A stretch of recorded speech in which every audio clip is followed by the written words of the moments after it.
Программа 28 ноября называется не просто «Память Мулявина», а «Песняры на все времена».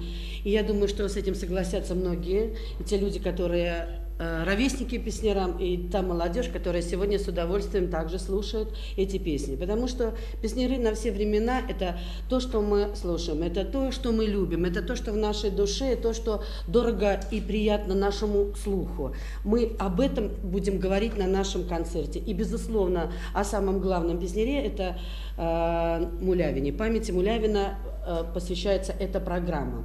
Но мы должны четко осознавать и понимать о том, что, знаете, мне, как режиссеру, хочется сделать этот концерт не грустным, не печальным, не страдальческим, а жизнерадостным, жизнеутверждающим, потому что если звучат песни, если об этом говорят, если об этом кричат, то значит жизнь продолжается, что песни будут звучать всегда в наших душах и в наших сердцах.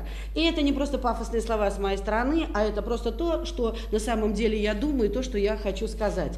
Вы знаете, когда мы затеяли эту историю проведения такого мероприятия, я немножко сделаю отступление. Дело все в том, что Государственный Кремлевский дворец – та площадка, на которой не ставится основная задача проведения каких-то шоу-развлекательных программ. Прежде всего, это, мне кажется, все-таки социально-культурная такая площадка, где можно увидеть и услышать разного направления мероприятия. Я не буду перечислять о том, что мы проводим классические концерты, соответственно, мы проводим концерты народного творчества, мы проводим фестивали российского уровня, к нам приезжают из разных городов коллективы, которые уже являются кумирами не только москвичей, но и гостей столицы.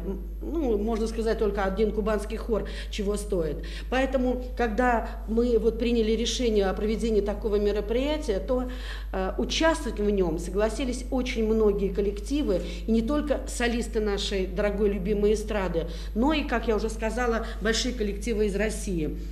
На нашем мероприятии будет кубанский хор, который выбрал роскошную песню и будет ее исполнять. На нашем мероприятии будет присутствовать хор под управлением народного артиста Виктора Елисеева, это хор МВД. Правильно, он называется немножко по-другому, но я сейчас не буду какие-то детали, понимаете, говорить. Далее, конечно же, без нашей легенды Иосифа Давыдовича Кобзона мы никак не можем обойтись в таком концерте.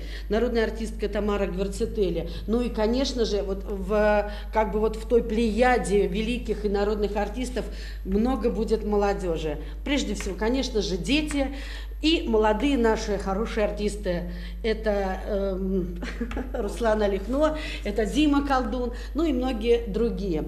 Знаете, еще хочу сказать о том, что в любом случае, когда режиссер берется за какую-либо программу, он ведь не только смотрит на то, что коллектив исполняет, и то, что живет сегодня. Мы пошли ведь по тем музыкальным и творческим направлениям, по которым работал этот коллектив, легендарный коллектив «Песняры» во главе с Мулявиным.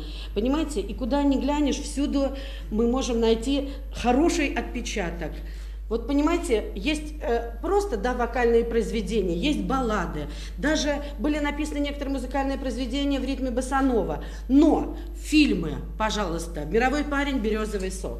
Мультфильмы, как ни странно, вы все прекрасно знаете интереснейший мультфильм «Ну погоди», там песняры Касивьяйской вершину. Есть прекрасный, опять же, мультфильм «Кваки-забияки». И здесь мы обязательно сделаем интересный постановочный номер с непоседами. Понимаете, в нашей программе будет такая разноплановость, разножанровость, и не только как в песенном, вокальном исполнении, но и в направленческом, жанровом, телевизионном, киношном и так далее и тому подобное. 28 ноября совпадает с датой, когда в наших трудовых книжках появилась запись: ансамбль переименован в «Белорусские песняры». Мы тогда были при Белконцерте, когда ушли из госструктуры.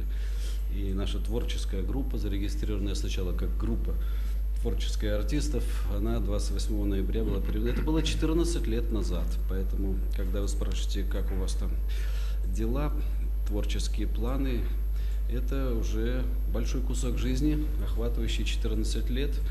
И с каждым днем я все больше склоняюсь к тому, что мы радуемся тому, что наступило утро, а мы живы-здоровы. И наши концерты не представляют из себя жалкое зрелище. Мы выступаем достаточно достойно. И нередко нас провожают зрители стоя в зале. Вот это самое главное, наш самый главный план, как можно дольше слышать аплодисменты за достойное исполнение красивых песен. Во многих песнях, которые исполнил ансамбль, вложено столько того, что не зависело даже от тех, кто исполнял. Я хочу еще раз подчеркнуть эту мысль. Это просто были такие волшебные моменты, когда, ну, как будто небо передает, чтобы ты передай людям. Ты умеешь это почувствовать. И Мулявин передавал людям в той форме и с таким содержанием, что это, в общем-то, даже от него не зависело. Услышать мелодию – это не взять ручку и написать. Это быть избранным человеком, которому доверено эту мелодию донести до зрителей. И в этом нет его заслуги в том, что он ее услышал. Его заслуга в том, что он очень аккуратно ее, с меньшими потерями перенес людям. Поэтому, когда объединяют понятие человек, который записал свое авторство с самой песни, я всегда возражаю. Человек может быть в жизни разным, но если в этот момент он свою работу по передаче выполнил, то вот тогда эта светлая энергия будет действительно жить очень долго. Главное, как можно меньше потерять при этой передаче. Мулявину это удавалось, и результатом стали песни, которые не надоедают ни артистам, ни зрителям, и таких песен очень много. А когда песня не доходила до зрителей, сам Мулявин мне говорил: вот, ты знаешь, лучше давай споем, я посмотрю людям в глаза, я почувствую. Потом мы возвращались в гримерку, он говорил: ты знаешь, мы эту песню петь не будем. Может, переделаем? Насчет переделать.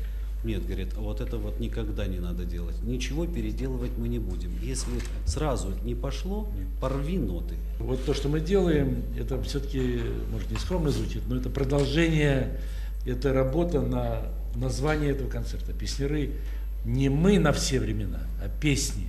Хотелось бы, чтобы на долгие времена были. И если из репертуара последних, там, 12 или 14 лет останется и сработает на эту идею, то мы вот эти годы прожили уже после Мулявина, когда он ушел из жизни. Я считаю, что мы прожили не зря, и у нас еще мало того, у нас еще время есть. Мы так считаем.